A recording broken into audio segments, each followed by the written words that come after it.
Marcus Rivera had always been good at reading people. 23 years in the military intelligence community had taught him to spot threats, analyze body language, and detect deception from across a crowded room.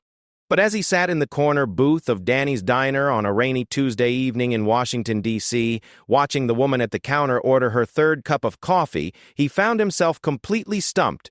She looked like any other civilian trying to escape the October downpour. Her auburn hair was slightly damp from the rain, pulled back in a simple ponytail.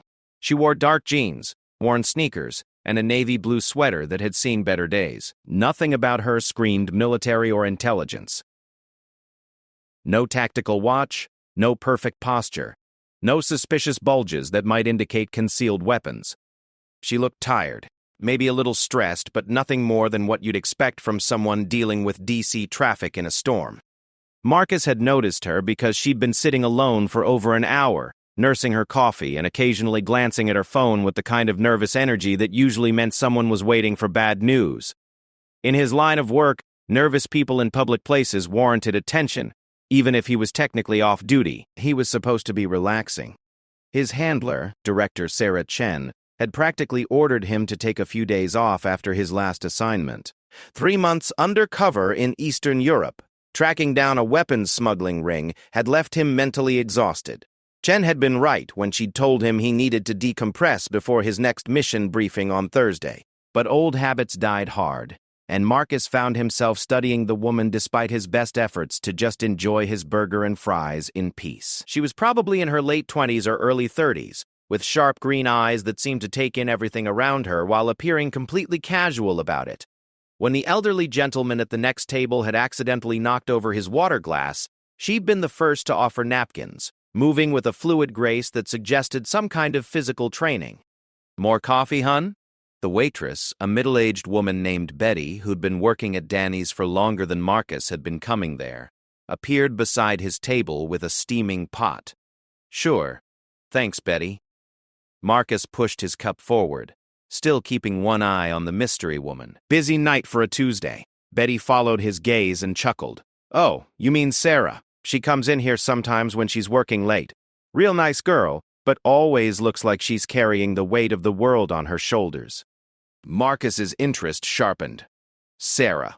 At least he had a name now, though he suspected it might not be real. Too many people in this city used aliases as easily as breathing. "She works around here?" "Somewhere downtown, I think. Government job, probably. Half my customers work for some agency or another." Betty shrugged and moved on to the next table, leaving Marcus with more questions than answers. The rain outside intensified, drumming against the windows with increasing force. The Weather Service had predicted this storm system would dump several inches on the D.C. area before moving north. Marcus glanced at his watch. Nearly 9:30. Most people would be heading home soon, but Sarah showed no signs of leaving.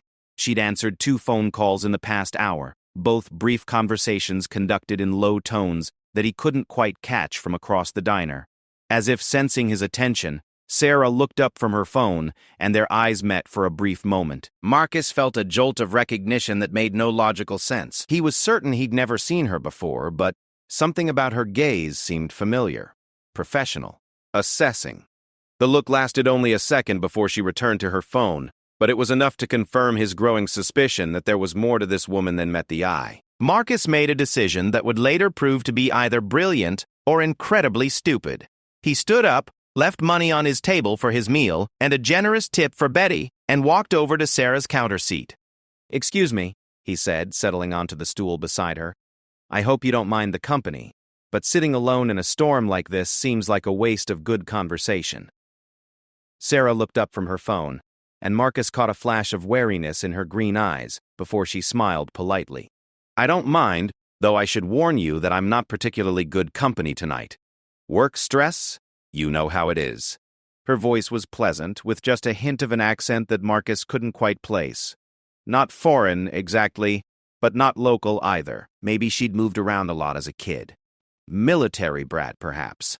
"I'm Marcus," he offered, extending his hand, "and I definitely know how work stress feels. Some jobs just follow you home whether you want them to or not." "Sarah," she replied, shaking his hand briefly. Her grip was firm, confident. And you're right about work following you home, though I imagine some jobs are worse than others for that. There was something in the way she said it that made Marcus think she was fishing for information about his occupation. Interesting. I work in consulting, he said, using his standard cover story. Business analysis, risk assessment, that sort of thing. Not exactly exciting, but it pays the bills. What about you? Government work? Sarah answered vaguely. Policy analysis. About as exciting as it sounds. Policy analysis. Marcus had used that same cover story himself on more than one occasion. It was perfect because it sounded boring enough that most people didn't ask follow-up questions, while being vague enough to apply to almost any government position. Let me guess, Marcus said with a grin. You spend your days reading reports about trade regulations or environmental impact studies, and people's eyes glaze over when you try to explain what you do at parties. Sarah laughed, and the sound was genuine enough to catch Marcus off guard. Something like that. Though I have to say, the work can be more interesting than people expect. You'd be surprised how much international intrigue goes into seemingly boring policy decisions. International intrigue. Another interesting word choice. Marcus was beginning to think that Sarah was either exactly what she appeared to be, and he was reading too much into innocent conversation, or she was very good at her job, whatever that job might actually be. I imagine DC is full of people whose work is more complicated than it appears on the surface, Marcus said carefully. This city has a way of attracting a certain type of person. True, Sarah agreed, taking a sip of her coffee. Though sometimes I think we're all just normal people trying to do our jobs, and the mystique of Washington makes everything seem more dramatic than it really is.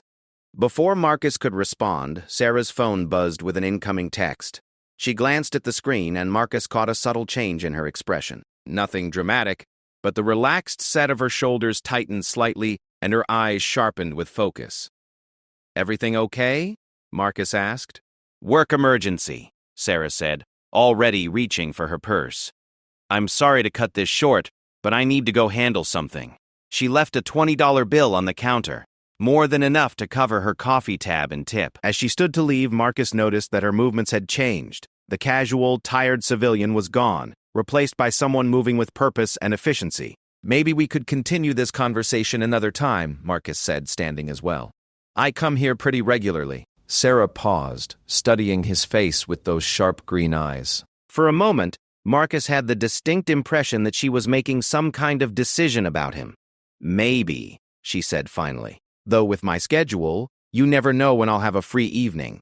She headed for the door, and Marcus watched her go through the rain-streaked windows. Instead of hailing a cab or walking to a nearby metro station as he'd expected, Sarah crossed the street to a black sedan that had been parked there when Marcus had arrived. He hadn't noticed it particularly before, but now he realized it was positioned with a clear view of the diner's entrance. The car pulled away smoothly, and Marcus found himself standing in the empty diner, wondering what exactly had just happened. Betty appeared beside him with a knowing smile. She's something else, isn't she? The waitress said. Always leaves right when someone tries to get too friendly. Been happening for months. Months? Marcus asked. Oh, yes, she's been coming in here since summer. Always alone, always working on that phone of hers. Sweet girl, but private. Can't blame her, really. Pretty woman in this city, she's got to be careful. Marcus nodded absently, his mind racing. A government worker who'd been coming to this particular diner for months. Always alone, always working. The location was interesting, too. Danny's diner was only 6 blocks from the Pentagon and 4 blocks from a cluster of office buildings that housed various defense contractors and government agencies. Not exactly a tourist destination. He left the diner and walked to his own car, a nondescript Honda Civic that was perfect for blending into DC traffic. As he drove home through the rain-slicked streets, Marcus found himself thinking about Sarah's eyes. There had been intelligence there, and something else. Recognition, maybe. As if she'd been studying him just as carefully as he'd been studying her. His apartment was a small one-bedroom place in Arlington, close enough to his office to make the commute reasonable, but far enough from the city center to maintain some privacy. Marcus had learned long ago that in his line of work, home needed to be a sanctuary, a place where he could drop his guard and just exist without constantly analyzing threats and opportunities. But as he settled into his favorite chair with a beer and tried to focus on the baseball game playing on his television, Marcus found his thoughts drifting back to the mysterious Sarah. There had been something about their encounter that felt significant, though he couldn't quite put his finger on what it was. His phone rang just after 11, jolting him from his thoughts.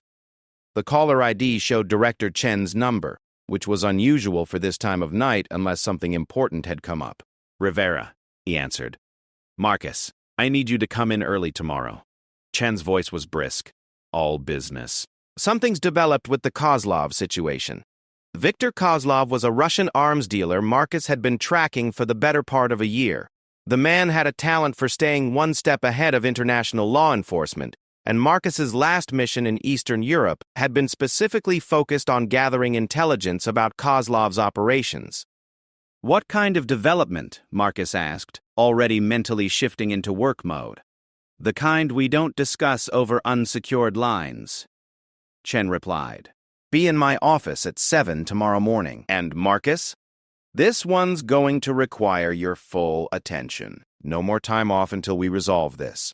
The line went dead, and Marcus stared at his phone for a moment before setting it aside. So much for decompressing. Whatever had happened with the Kozlov investigation was serious enough to pull him back into active duty ahead of schedule. As he prepared for bed, Marcus found himself wondering if he'd ever see Sarah again. There was something about her that intrigued him beyond the usual professional paranoia that came with his job. She'd seemed intelligent, witty, and genuinely engaging during their brief conversation. In his line of work, meaningful personal connections were rare and precious. He also couldn't shake the feeling that their meeting hadn't been entirely coincidental. But that might just be occupational hazard thinking. When you spent your life in a world of deception and hidden agendas, it was easy to see conspiracy where simple chance existed.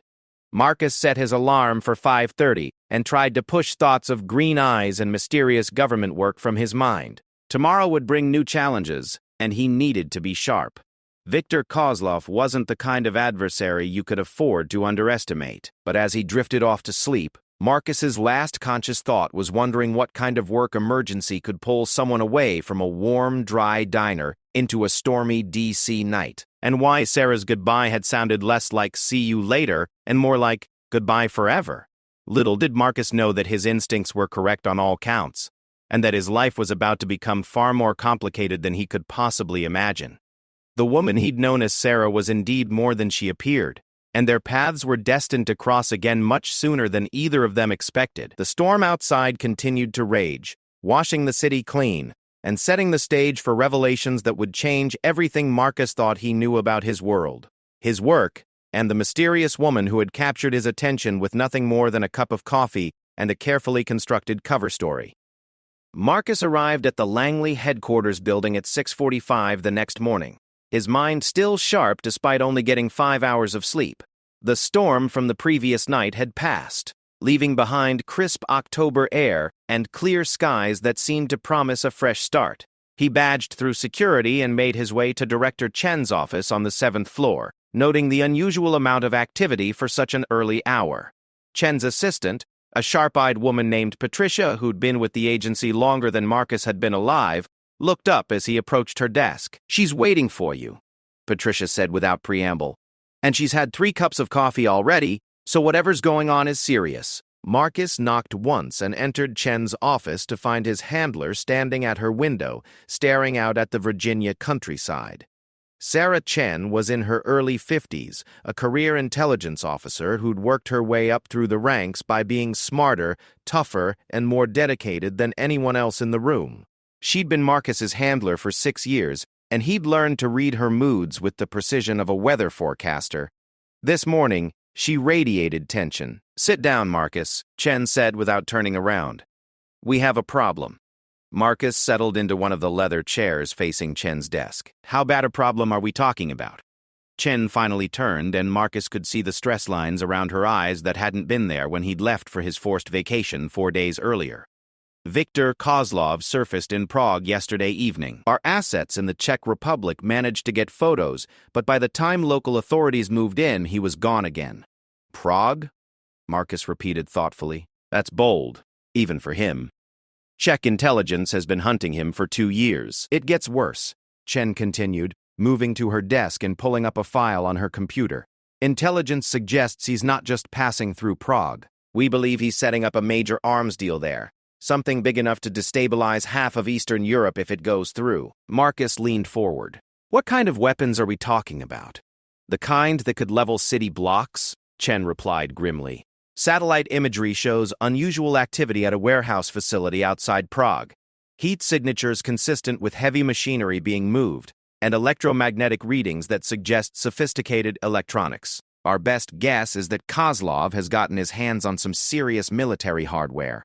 Russian? Marcus asked. Unknown. Could be Russian, could be stolen NATO equipment, could be something else entirely. That's what we need you to find out. Chen turned her monitor so Marcus could see a satellite photo of a nondescript industrial complex. This is the facility. 3 buildings, multiple access points, and enough security to make Fort Knox jealous. Marcus studied the image, automatically cataloging potential entry and exit routes, sightlines, and defensive positions. When do I leave? That's where things get complicated, Chen said, and Marcus heard something in her voice that made him look up sharply. This isn't a solo mission. Given the potential scope of what Kozlov is planning, the director has decided that this operation requires a joint task force approach. A joint task force meant multiple agencies, which meant multiple agendas, which usually meant multiple ways for things to go sideways. Marcus had worked joint operations before, and while they could be effective, they were also notorious for communication breakdowns and territorial disputes. Who else is involved? Marcus asked. CIA, obviously. Defense Intelligence Agency. NSA for Signals Intelligence Support.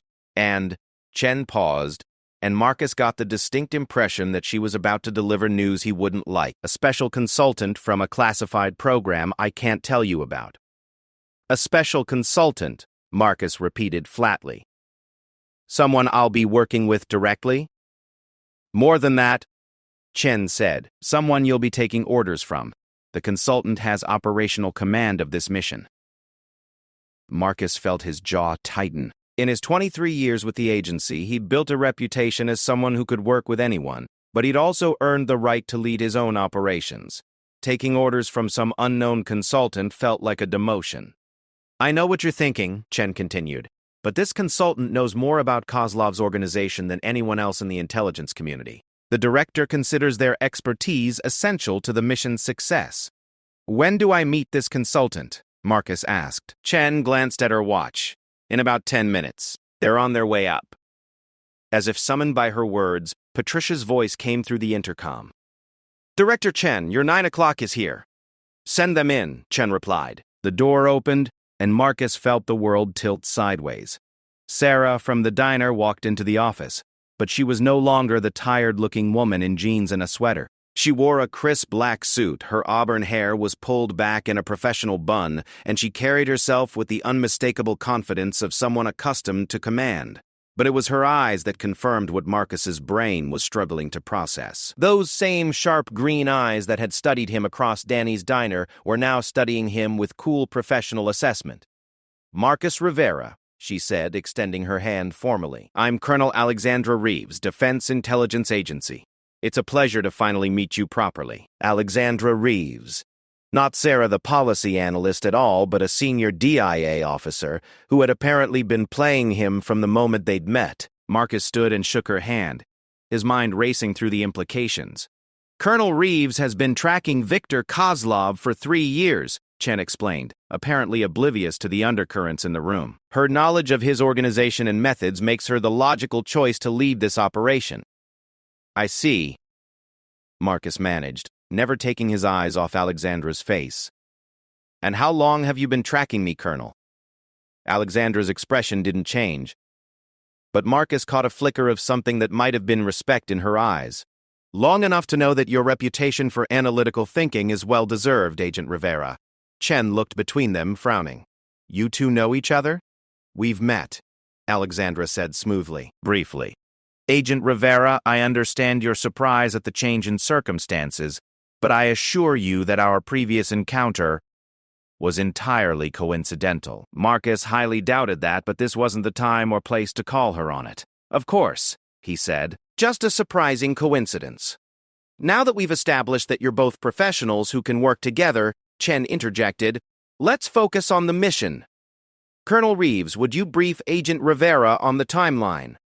Alexandra moved to Chen's computer and pulled up a new set of files. We have credible intelligence that Kozlov's arms deal is scheduled for this Friday evening. Today is Wednesday, which gives us less than 48 hours to infiltrate his operation, determine what weapons are being sold, identify the buyers, and prevent the transfer. 48 hours, Marcus repeated. That's not much time for reconnaissance and planning. No, it's not, Alexandra agreed, which is why we're utilizing assets already in place. I've been building a cover identity in Prague for the past 2 months. Kozlov's people know me as Elena Vasquez, a broker specializing in off-the-books transactions for private military contractors. Marcus felt another piece of the puzzle click into place. 2 months. The same amount of time you've been frequenting Danny's diner.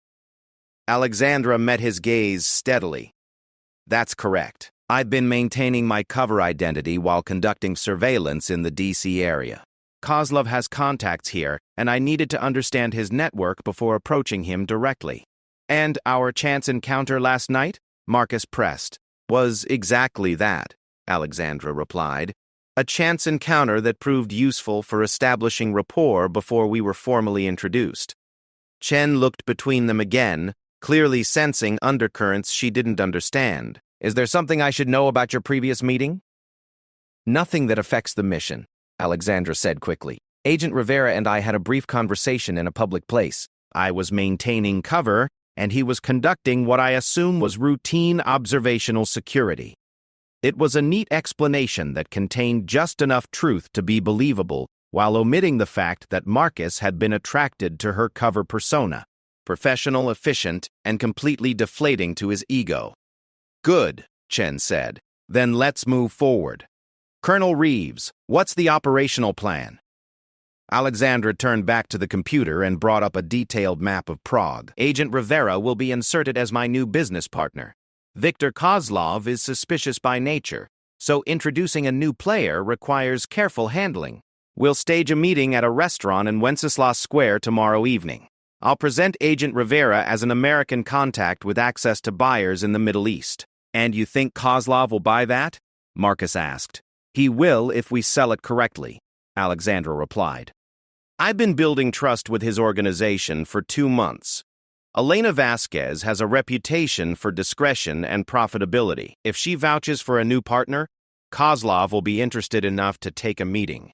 Marcus studied the map, automatically noting escape routes and potential surveillance positions. What's our extraction plan if things go wrong? Standard protocol, Alexandra said. CIA has assets in Prague who can provide support if needed. But the goal is to complete the mission without revealing our true identities. Chen leaned forward. There's one more thing you both need to understand. This operation is classified at the highest levels. If you're compromised, the United States government will disavow all knowledge of your actions. You'll be on your own. It was a familiar disclaimer, but one that Marcus never got used to hearing. The nature of their work meant that sometimes the people they served couldn't afford to admit they existed. Understood, Marcus said. When do we leave for Prague? 6 hours, Alexandra replied. We'll be traveling separately, using different airlines and different cover identities. I'll arrive as Elena Vasquez, and you'll be Thomas Mitchell, independent arms broker. Thomas Mitchell. Marcus had used that identity before, and it came with a complete background and documentation that would pass all but the most intensive scrutiny. What's our communication protocol? Alexandra handed him a small device that looked like a standard smartphone. Encrypted communication system. NSA developed it specifically for operations in hostile territory. We can maintain contact without risking exposure. Marcus examined the device, noting its weight and the subtle differences that marked it as something more than a commercial phone. Range? Global, courtesy of military satellite uplinks. Just don't lose it. Chen stood, signaling that the briefing was concluding. You'll both receive your complete mission packets from Patricia on the way out. Weapons, equipment, and local support details are included. Questions?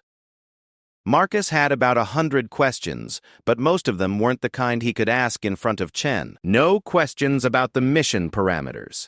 Good, Chen said. Colonel Reeves, Agent Rivera, you're dismissed. Good hunting.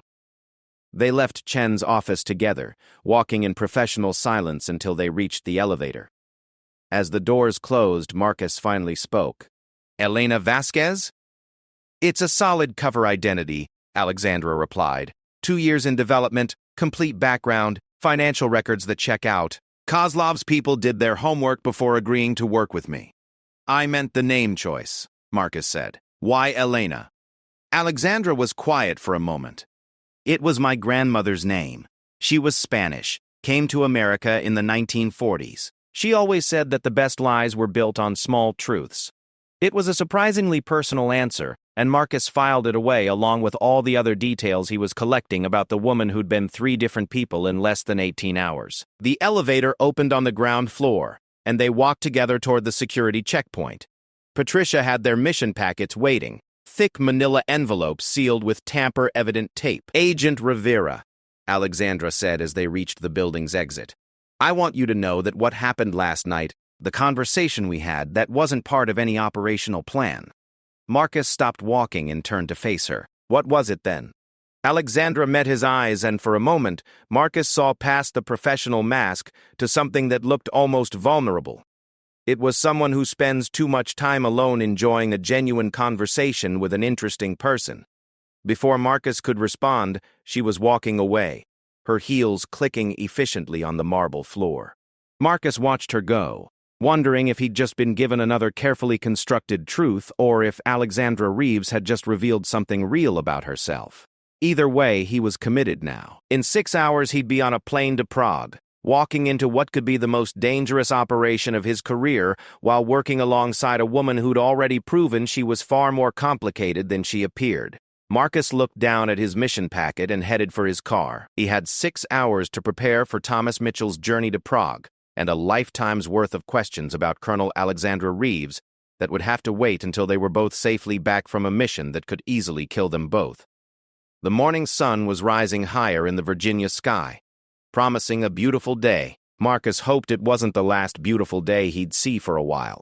Prague in October was lovely, but it was also about to become very dangerous for 2 American intelligence officers, with a 48-hour deadline and the weight of international security on their shoulders. As he drove away from Langley, Marcus found himself thinking about Alexandra's grandmother and the wisdom that the best lies were built on small truths. He wondered what small truths would keep them both alive in Prague, and what lies they'd have to tell to stop Viktor Kozlov from unleashing enough firepower to destabilize half of Europe. The Prague skyline glittered in the evening light as Marcus adjusted his cufflinks and checked his reflection one final time. Thomas Mitchell, arms broker, stared back at him from the hotel mirror. The expensive suit, Italian leather shoes, and Rolex watch created the image of a man comfortable with morally questionable but highly profitable business deals. It was a persona Marcus had perfected over years of undercover work, but tonight felt different. Tonight he was walking into the most dangerous meeting of his career. His encrypted phone buzzed with a message from Alexandra. Kozlov confirmed. Panorama Restaurant, 8 p.m. He's bringing 2 associates. Stay sharp. -E Elena Vasquez. Even in text messages, she maintained her cover identity. Marcus had to admire her thoroughness even as he wondered how much of Alexandra Reeves was real and how much was carefully constructed fiction. The past 24 hours in Prague had been a whirlwind of preparation. Marcus had established his cover, made contact with local CIA assets, and received updated intelligence on Kozlov's operation. The picture that emerged was more complex and dangerous than anyone had initially realized. Viktor Kozlov wasn't just selling weapons. He was orchestrating the largest illegal arms transfer in Eastern European history.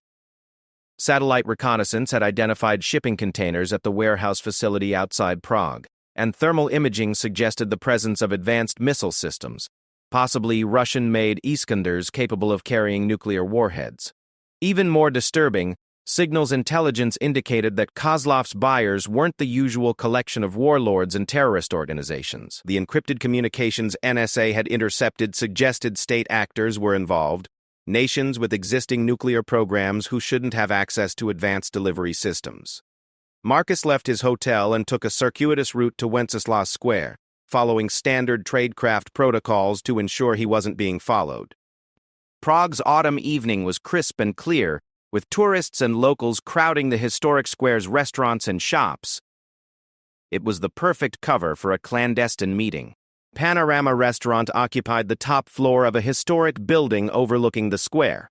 Its reputation for discretion and excellent food made it a favorite among Prague's elite, including those whose business dealings required privacy. Marcus arrived 15 minutes early, as planned, and took a table near the back with clear sightlines to all entrances. Alexandra arrived precisely on time, and Marcus had to suppress his admiration for her transformation. Elena Vasquez bore little resemblance to either the tired woman from Danny's diner or the crisp military officer from Langley. Tonight she was a sophisticated international businesswoman in an elegant black dress, her auburn hair styled in loose waves, her makeup subtle but striking. She moved through the restaurant with confident grace, drawing appreciative glances from other diners.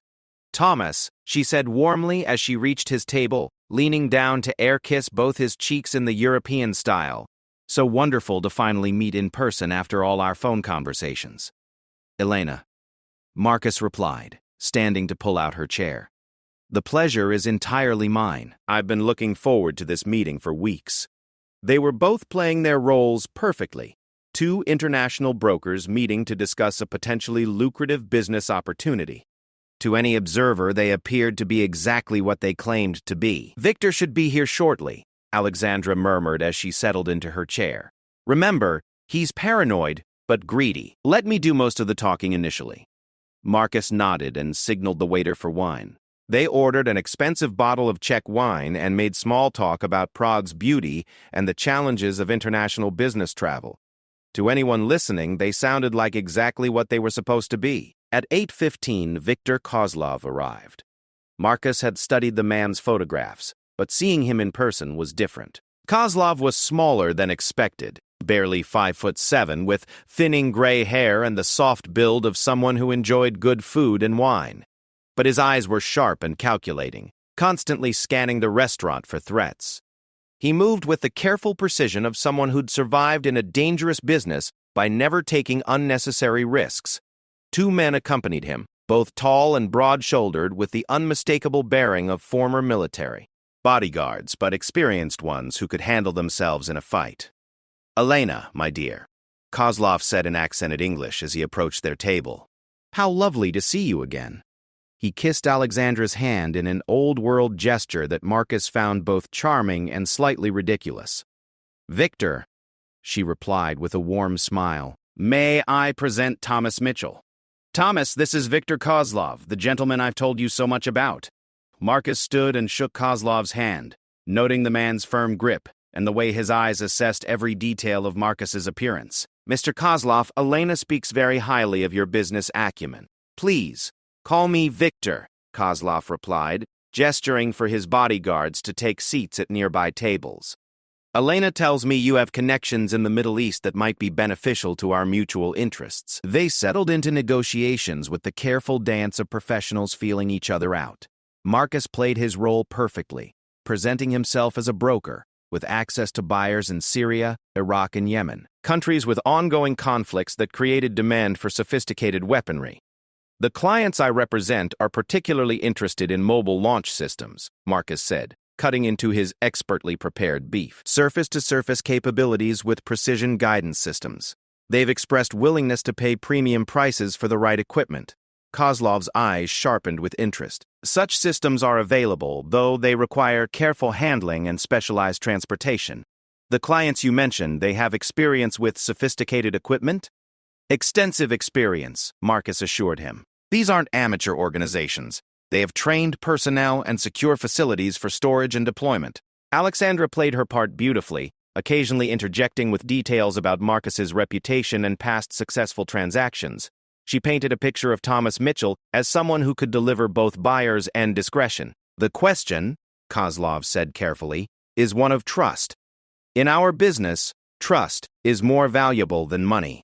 How do I know that Mr. Mitchell is someone I can trust? It was the crucial moment. Marcus had prepared for this question, but Kozlov's paranoia meant that his answer needed to be both convincing and verifiable. You know Elena, Marcus said simply. She's worked with you successfully for months. If she vouches for me, that should be sufficient. But if you require additional assurance, I'm prepared to make a substantial good faith payment. 5 million euros, transferred to an account of your choosing, as demonstration of my client's serious intent. 5 million euros. It was a staggering amount, made possible by a black budget account that the NSA maintained for exactly these situations. But it was also the kind of gesture that Kozlov would understand and respect. Kozlov was quiet for a long moment, cutting his fish with surgical precision. 5 million euros is indeed a substantial gesture, he said finally. Very well, Thomas. I believe we can do business together. The next hour passed in increasingly specific negotiations. Kozlov revealed details about his inventory that confirmed the intelligence reports. Advanced missile systems, military-grade explosives, and enough small arms to equip several armies. The scale of the operation was breathtaking and terrifying. Transportation will be handled by my organization, Kozlov explained. We have routes through the Balkans that have proven reliable. Your clients need only provide final destination coordinates and payment. When? Marcus asked. Tomorrow evening, Kozlov replied. The shipment departs Prague at midnight. Final payment must be confirmed by 6 p.m. tomorrow evening. Less than 24 hours to complete their mission and prevent weapons that could destabilize multiple regions from reaching their intended buyers. The meal concluded with handshakes and promises to finalize details the following day. Kozlov and his bodyguards left first, followed 10 minutes later by Alexandra and Marcus, who parted company on the street outside the restaurant. Marcus returned to his hotel via another circuitous route, his mind racing through what they'd learned. The weapons were definitely in Prague and the transfer was happening tomorrow night.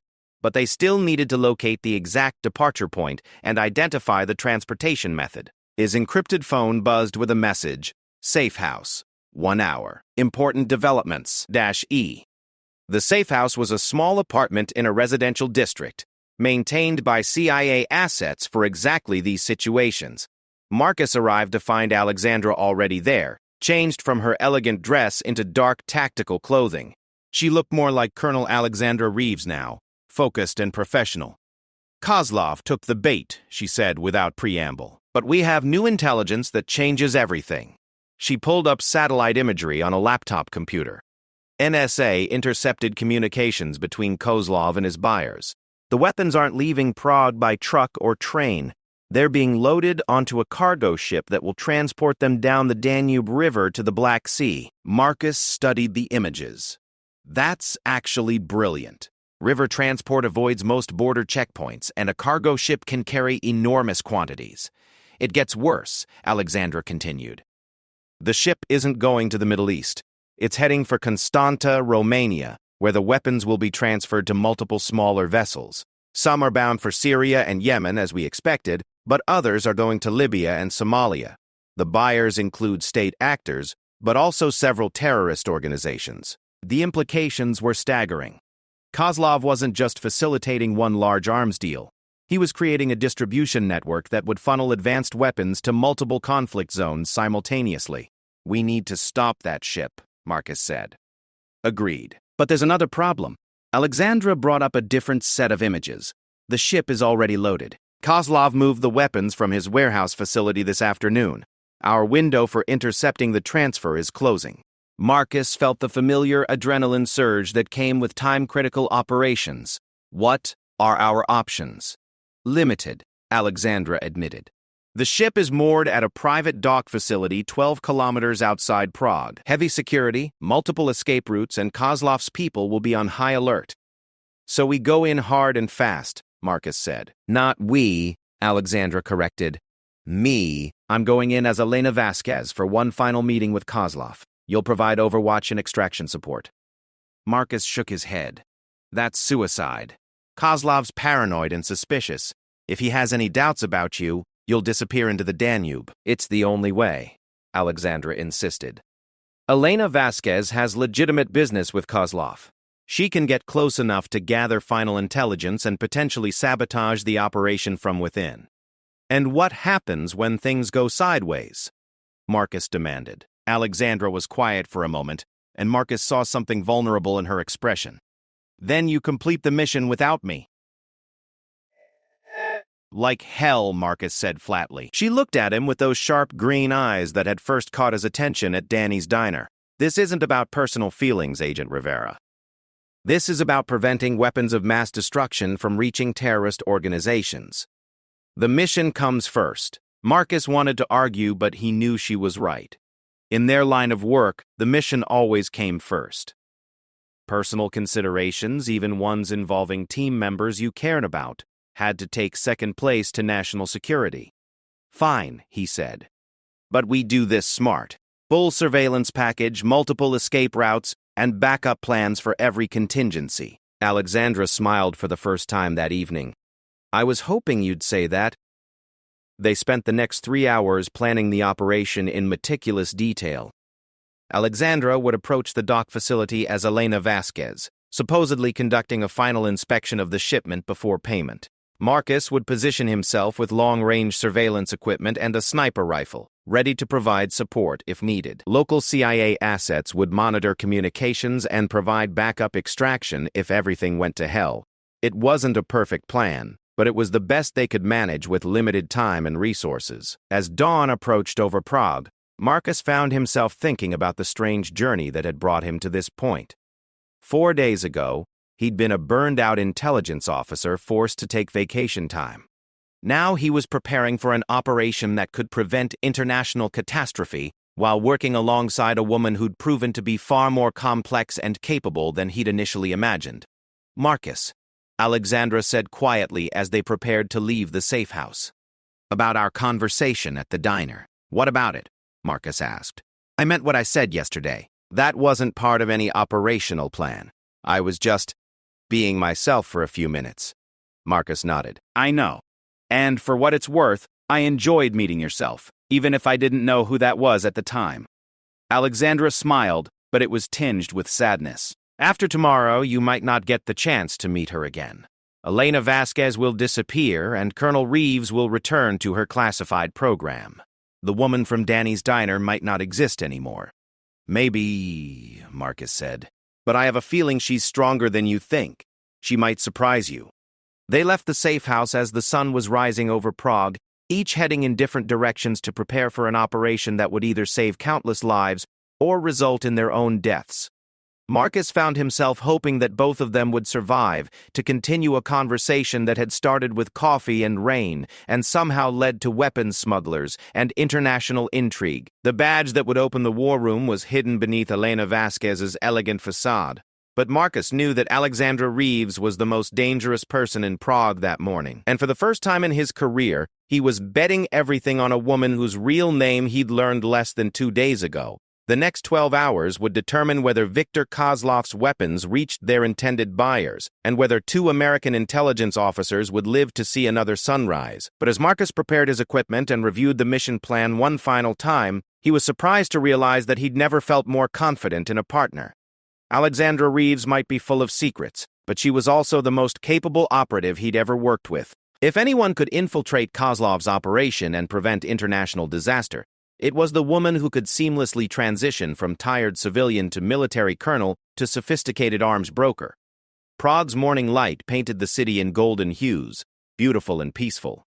By evening, that peace would either be preserved or shattered, depending on what happened at a dock facility 12 kilometers outside the city. Marcus checked his watch and began the final countdown to an operation that would test every skill he'd learned in 23 years of service to his country.